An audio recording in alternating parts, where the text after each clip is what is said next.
இப்போ நான் இதுல பொதுவான எல்லா உணர்வுகளுக்கும் சேர்த்தா மாதிரி நான் சொல்றேன்.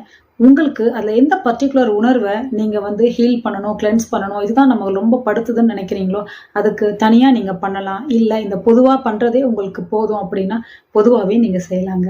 ரிலாக்ஸ்டா உட்கார்ந்துக்கோங்க.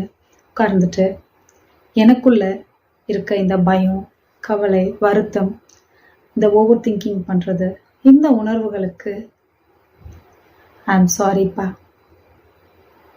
இந்த உணர்வுகள் எனக்கு வந்ததுக்கு நான் தான் காரணம். I take 100% responsibility.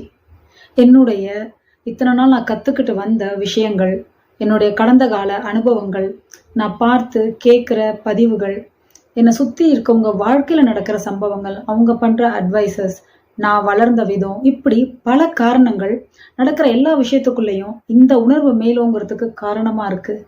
Please forgive me. எது நடந்தாலும் இந்த மாதிரி உடனே நான் பயப்பட ஆரம்பிச்சிடுறேன். எந்த விஷயமா இருந்தாலும் இது தவறா முடிஞ்சிருமோ அப்படின்னு ஓவர் திங்கிங் பண்ண ஆரம்பிச்சிடுறேன்.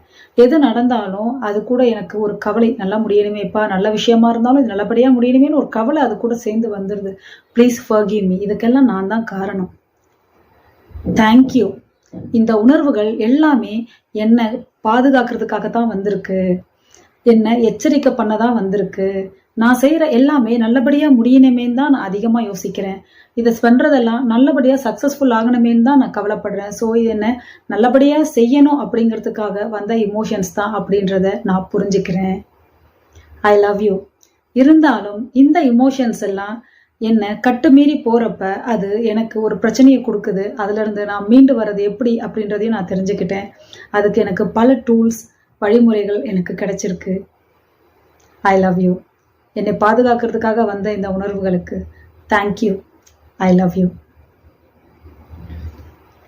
இந்த மாதிரி மனசார அந்த உணர்வோட பேசுங்க. அந்த உணர்வுகளுக்காக ஹோப்பனோப்பனோ சொல்லுங்க. புரியுதுங்களா? இதை நீங்க ரெகுலரா ப்ராக்டிஸ் பண்றப்போ, இல்ல அந்த கோவம், வருத்தம், அந்த உணர்வுகள் வரும்போதே நீங்க இதை பண்றப்ப ரொம்ப பவர்ஃபுல்லா உடனே அது ரொம்ப அதிகமா இருக்கு இல்லையா? இப்ப நம்ம ரிலாக்ஸ்டா இருக்கப்ப நம்ம பண்றோம், அப்ப உணர்றது வேற.